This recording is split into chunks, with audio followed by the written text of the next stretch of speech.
એક વ્યક્તિને 1 મહિના પહેલા દફન કરી દેવામાં આવે છે ને ગામમાં ગણગણાટ ચાલુ થાય છે કે આ વ્યક્તિનું અકસ્માતે મૃત્યુ નથી થયું પરંતુ તેની હત્યા નિપજાવવામાં આવી છે અને હત્યાનું કારણ આવે છે કે દિયરનું ભાભી સાથેના અનૈતિક સંબંધો।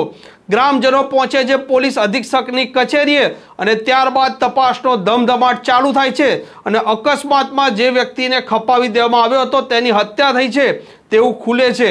આ મામલે નવજીવન ન્યૂઝે અહેવાલ પણ બતાવ્યા હતા અને નવજીવન ન્યૂઝે બનાસકાંઠાના પોલીસ વડા અક્ષયરાજ મકવાણા સાથે વાત કરી છે અને આ મામલે તેમણે શું કહ્યું છે તેની વિગતે વાત કરવી છે।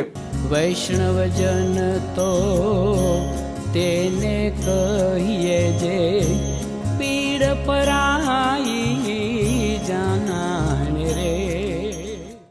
નમસ્કાર, આપ જોઈ રહ્યા છો નવજીવન ન્યૂઝ અને હું છું આપની સાથે તોફિક ગાંચી। અત્યારનો એક ક્રૂર યુગ માનવામાં આવે છે અને એક પરિવારને એક ભાઈ ભાઈના સંબંધને લાછન લાગે એવી આ ઘટના બની છે। આ ઘટના જ્યારે તમે સાંભળશો ત્યારે તમારા રૂંવાટા તે પણ ઊભા થઈ જશે। ઘટના છે બનાસકાંઠાની।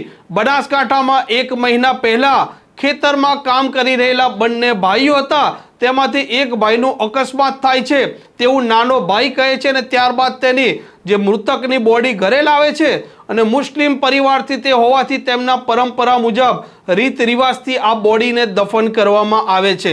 પરંતુ આ મૃતકની દફન વિધિ થયા બાદ ગામમાં અલગ ગણગણાટ ચાલુ થઈ જાય છે।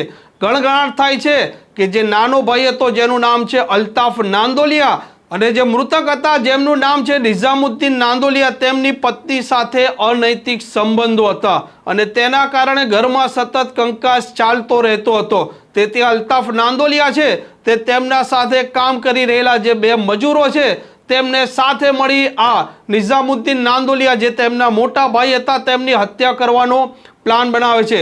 સૌપ્રથમ તે ખેતરમાં ટ્રેક્ટર લાવે છે અને જે સમયે નિઝામુદ્દીન નાંદોલિયા કામ કરી રહ્યા હતા તે સમયે આ બંને મજૂરો અને અલ્તાફ નાંદોલિયા ત્રણે સાથે મળી ટ્રેક્ટરથી પહેલા ટક્કર મારે છે અને ત્યારબાદ આ આરોપીઓ છે તે નિઝામુદ્દીન નાંદોલિયાના માથાના ભાગે કોસ મારે છે અને તેમની હત્યા નિપજાવી દે છે।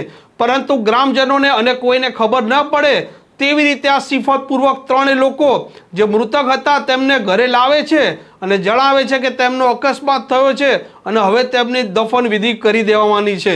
મુસ્લિમ પરંપરા મુજબ જે તેમને નવડાવવાના હોય તે પરંપરા મુજબ તેમને નવડાવી તેમને ત્યાં સ્થાનિક કબ્રસ્તાનમાં દફનાવી દેવામાં આવે છે।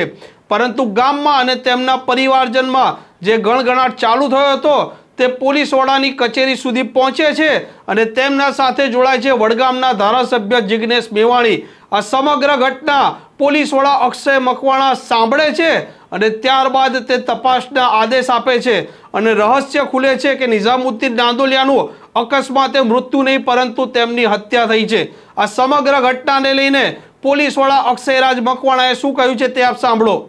છાપી પોલીસ સ્ટેશનના માહી ગામ ખાતે તારીખ 24/6/2024ના રોજ એક એક્સિડન્ટ થાય છે અને ત્યારબાદ એની અંદર મરણ જનાર જે છે નિઝામુદ્દીન નાંદોલિયા જે છે, પરંતુ પરિવાર દ્વારા આ એક્સિડન્ટ છે તેની કોઈ બાબતની જાણ પોલીસ સ્ટેશનને કરવામાં આવતી નથી અને ત્યારબાદ જે છે એ ડેડ બોડીને દફનાવી દેવામાં આવે છે અને ત્યારબાદ જે છે એ પરિવાર દ્વારા જ આ કેસને ક્લોઝ કરી દેવામાં આવે છે।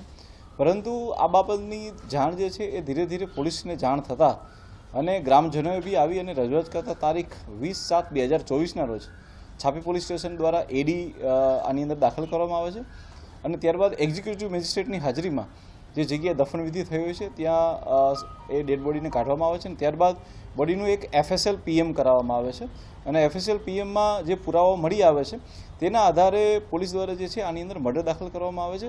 ત્યારબાદ એસઓજીની ટીમની અંદર બી 2-3 અલગ અલગ ટીમો પાડી અને કન્ટિન્યુઅસ આની અંદર હ્યુમન સોર્સિસથી અને ત્યારબાદ ટેકનિકલ સોર્સિસ સાયબર દ્વારા બી ઊંડાણપૂર્વકની તપાસ કરવામાં આવે છે, જેની અંદર લોકલ પોલીસ બી ખૂબ ઊંડાણપૂર્વકની કામગીરી કરે છે અને ત્યારબાદ આ આખો બનાવ જે છે એ કોઈ એક્સિડન્ટ નહીં પરંતુ એક મર્ડરનો હતો। ત્યારબાદ એ બાબતો ખુલ્લી પડે છે। આ મર્ડરની બાબતમાં જો આપને જાણ કરવામાં આવે તો જે મરણ જનાર છે નિઝામુદ્દીન તેમના જ સગા ભાઈ એટલે કે અલ્તાફભાઈ હનીફભાઈ નાંદોલિયા અને તેમના 2 ભાગિયા એટલે કે સલમાન બલોચ અને રહીમ બલોચ દ્વારા આ હત્યા કરવામાં આવી હતી। હત્યાનું જે કારણ અને જે મોટિવ છે એ જે અલ્તાફ હનીફભાઈ નાંદોલિયા છે તે તેમના ભાભી સાથે અનૈતિક સંબંધો છે, જેની જાણ પરિવારને અને ઘણા બધા લોકોને થતા અવારનવાર ઝઘડાઓ થતા હોય, જેથી કરીને કાંટો કાઢી નાખવા માટે તેઓ દ્વારા આ હત્યાને અંજામ આપવામાં આવેલો હતો. આ હત્યાને વધીને કંઈ થાય તો આ હત્યાને માત્ર એક એક્સિડન્ટની અંદર ખપાવવા માટે તે લોકો દ્વારા એક ભાડે ટ્રેક્ટર બી લઈ આવવામાં આવે છે અને ટ્રેક્ટર દ્વારા પણ એની અંદર એક્સિડન્ટ કરાવવામાં આવે છે.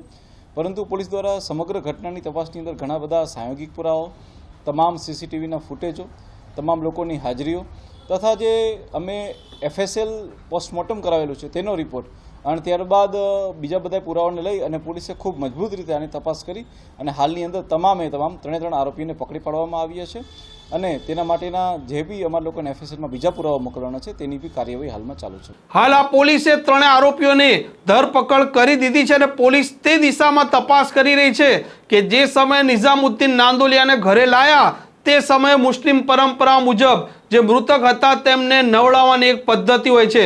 જે સમયે તેમને નવડાવવામાં આવ્યા તે સમયે ત્યાં કોણ હાજર હતું, કેમ કે આ નિઝામુદ્દીન નાંદોલિયાના માથાના ભાગે ઈજા થઈ અને નવડાયા બાદ પણ તેમને આ ખબર ના પડી, તે પણ હાલ ચર્ચા છે અને તે વિષયમાં પણ પોલીસ તપાસ કરશે. હવે જોવાનું તે રહેશે કે આ મામલે બીજા કયા વ્યક્તિઓની સંડોવણી સામે આવે છે. આમ અલ્તાફ નાંદોલિયા જે નિઝામુદ્દીન નાંદોલિયાના પત્ની સાથે અનૈતિક સંબંધો ધરાવતા હતા અને આ સંબંધોને લાંછન રાખે તેવું કામ અલ્તાફ નાંદોલિયાએ કર્યું છે અને એક પરિવારનો માળો વિખેરાઈ ગયો છે. આ પ્રકારની ક્રાઇમ સ્ટોરી ફક્ત ને ફક્ત આપને નવજીવન ન્યૂઝ પર જ જોવા મળશે. તો આ ચેનલને હજી સુધી આપે સબસ્ક્રાઇબ ન કરી હોય તો અવશ્ય સબસ્ક્રાઇબ અને શેર કરી દેજો. વૈષ્ણવજન તો તેને કહીએ જે પીડ પરાઈ.